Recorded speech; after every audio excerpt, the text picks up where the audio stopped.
This is Jack Stanley, and I wanted to talk about graves, funerals, in the sense of dangerous and toxic waste dumps.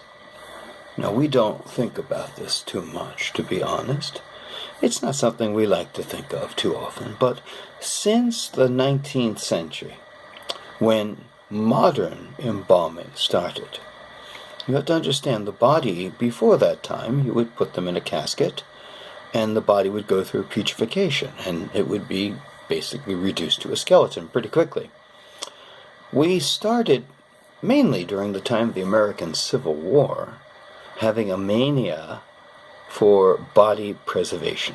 Now, to be honest, body preservation is not what happens. It's a delay of putrefaction. That keeps the body looking good till they put it in the ground, and then it starts to rot.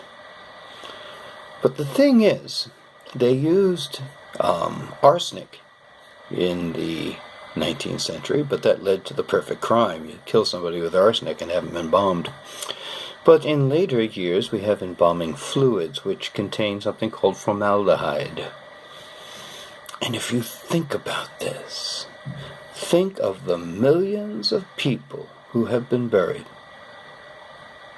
And in the body, as a preservation, is formaldehyde. These bodies break down. More often the caskets break down.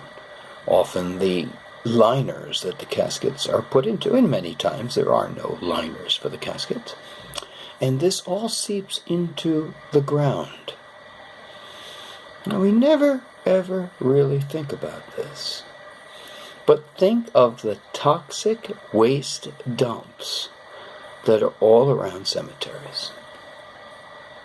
Think about the massive pollution of the ground by cemeteries. I mean, it's incredible when you think about it, because we don't think about it.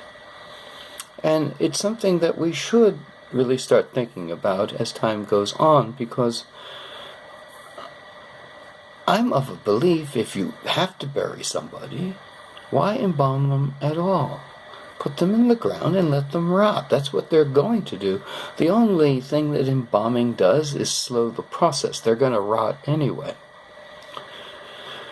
However, we do this on a constant basis. Millions of people are in the ground. They have putrefied. And all of these chemicals that were put into the body have permeated the ground around them. It's something that we should really look at and perhaps think of stifling.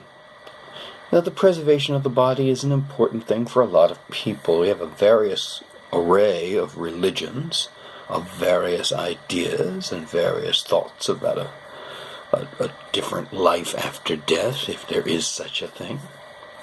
And each one of these religions is slightly different. Adds to some humor, actually. But they end up all being buried and often being embalmed.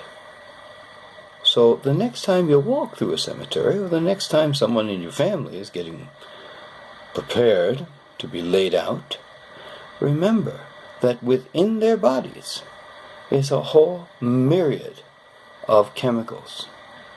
And that from that body, once it's in the ground, it will seep throughout the ground. And that areas all around cemeteries are extremely liable to receive dangerous chemicals. So if you live near a cemetery, or even if you have a well near a cemetery, I would definitely have that checked. Just something to think about, something to ponder the next time you visit or leave someone in a cemetery. Thank you.